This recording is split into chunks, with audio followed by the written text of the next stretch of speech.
Факт е дека утрински брифинг нуди пошироки анализи всушност на актуелности внатре во државата, но можете да приметите дека сме имале често и соговорници, гости однадвор, луѓе кои што имаат и како што да кажат. Во наредните 15 минути ќе разговараме, од една страна ќе се прашува на македонски јазик, од друга страна ќе се одговара на босански јазик. Дамир Имамовиќ е всушност оние кои што ја следат музичката сцена подетално во Македонија, сигурен сум дека знаат за кого се работи, оние кои што не знаат, доправа веројатно ќе слушнат. Имено Дамир Имамовиќ ја доби една од престижните награди на фестивалот Songlines Music, музички награди. Тој е победник во категоријата најдобар уметник во Европа. А се работи, кога е Songlines во прашање, се работи за најзначајниот магазин кој што ја негува традиционалната музика. Дамире, добро утро. Добро утро. Се надевам дека добро ќе се разбереме, меѓутоа има многу за што ќе разговараме. Имено и при мојата најава реков дека си еден од оние уметници кои што говорат гласно за прашања кои што не му се допаѓаат на естаблишментот.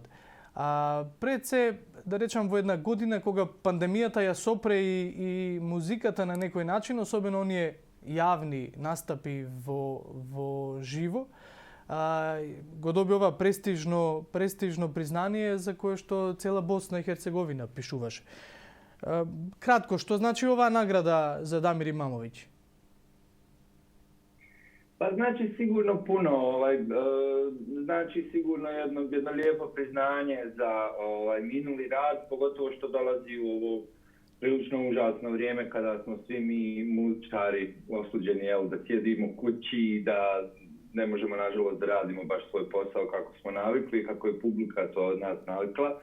Tako da nam sigurno i koncerti i sve ono što ide uz neki normalan muzički život svima nedostaje i jedva čekamo kad će se to vratiti. I onda u jednoj takvoj situaciji da dođe ovakva nagrada stvarno je bilo neka vrsta boosta, neka vrsta podrške da ovo da nekako lakše preživimo.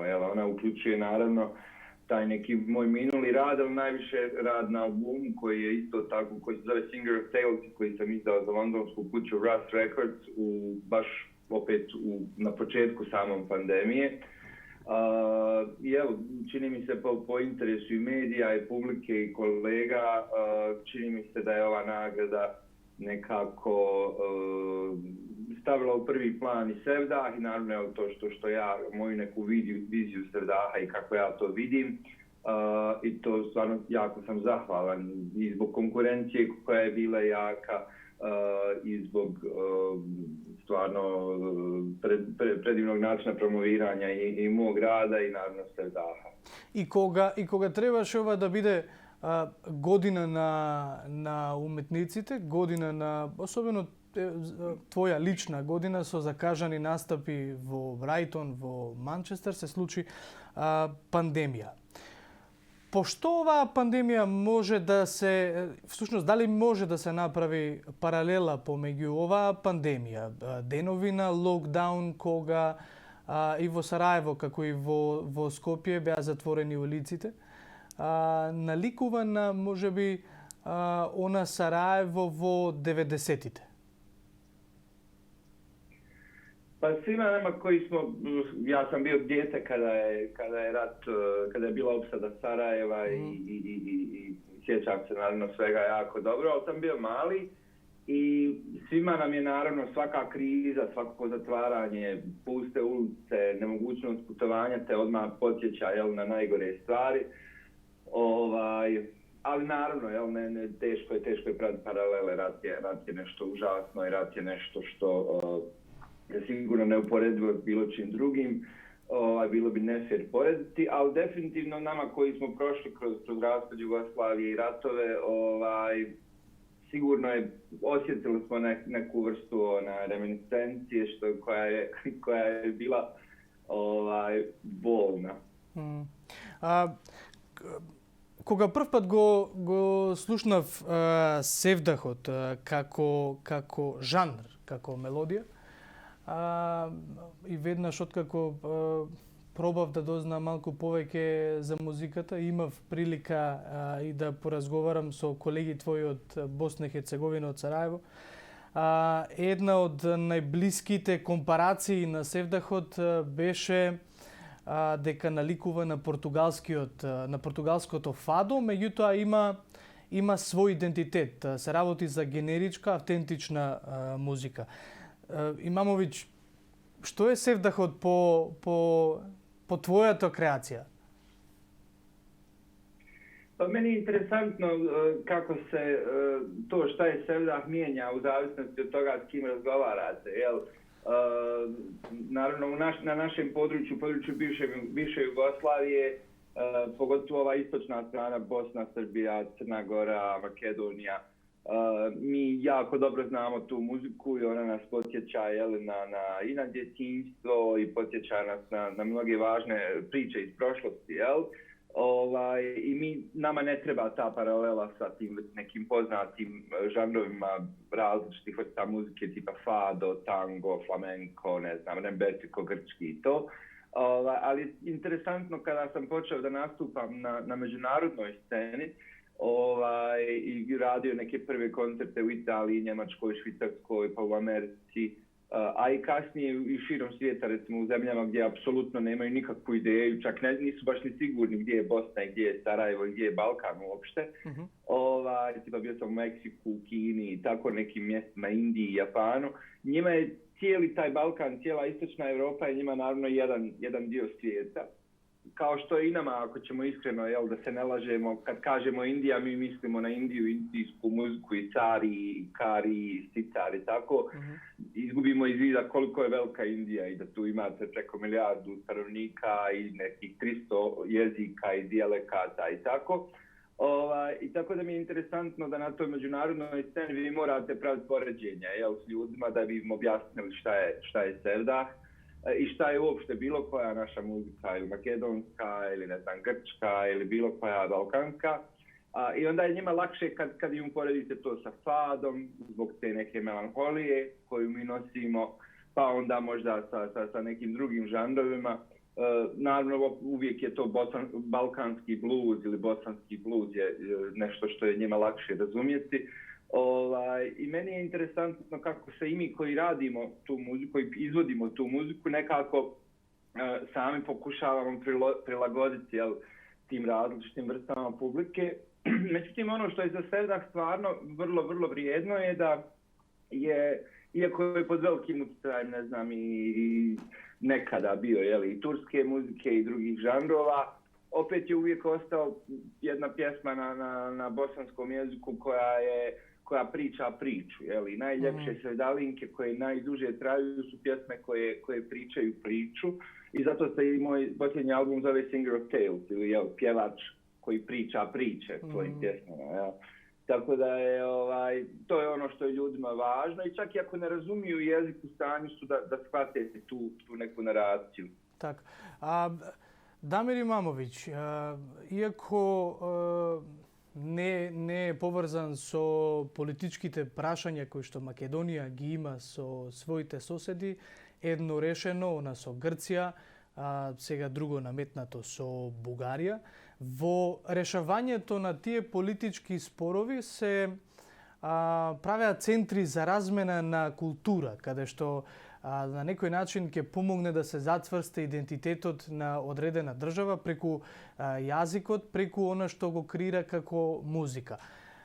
Како преку музиката се, бидејќи изборуваме за пеач кој што раскажува на свој начин приказни, како преку музиката се прави или се негува тој национален идентитет?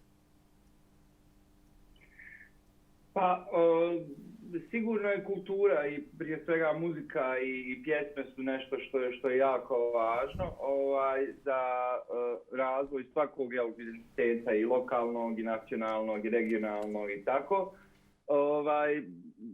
Ali ima jedna stvar kod muzike što kaže jedna stara pjevačica gospođa iz jednog filma kako je pjesma velika lutalica i kako zapravo razni narodi imaju ponekad vrlo slične muzičke izraze. Jer meni je uvijek to bilo draže, ta perspektiva kako muzika bi zapravo i ono što je meni u Sevdahu uvijek bilo draže je šta je to što Sevdah povezuje sa drugim vrstama, sličnim vrstama muzike. I ne znam, sa srbijanskom muzikom i sa makedonskom i uopšte balkanskom muzikom, koje su to zajedničke stvari, šta je to što je možda Sevdahu slično sa nekim drugim žanrovima, jel? Pa ako hoćete i nekim savremenim progresivnim formama tipa jazz ili ovako nešto.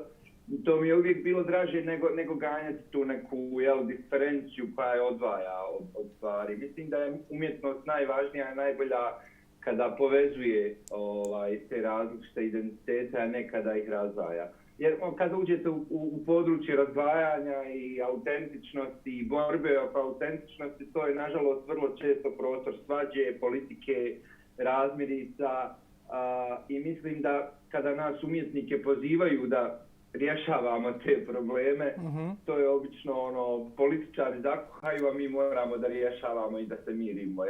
Mislim da je to vrlo nefer prema umjetnicima i prema pjesmu. Така.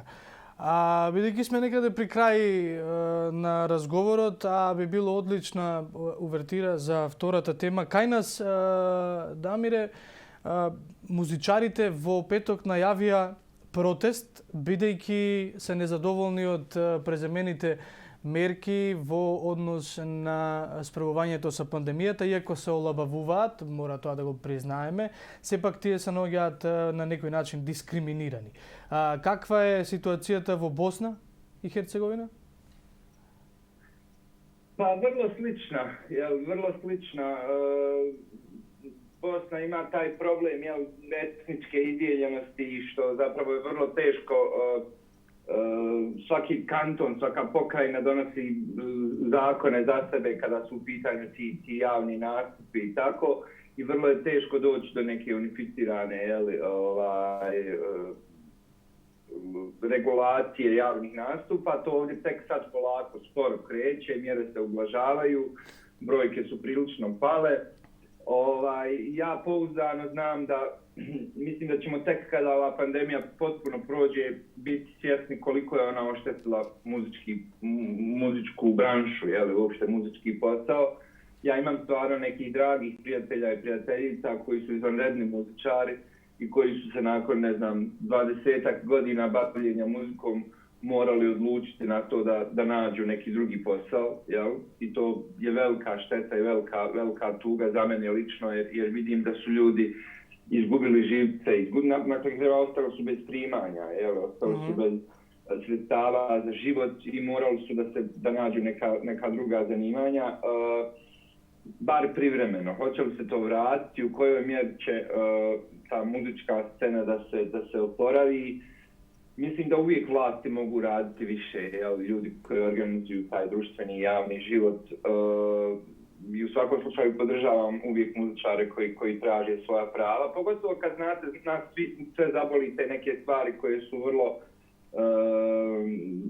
evidentne, a to je da imate kafiće, kafane, svadbe koji se normalno dešavaju, a onda tamo imate neki koncert budačkog kvarteta gdje vam ne daju više od 12 ljudi da prisustvuje, jer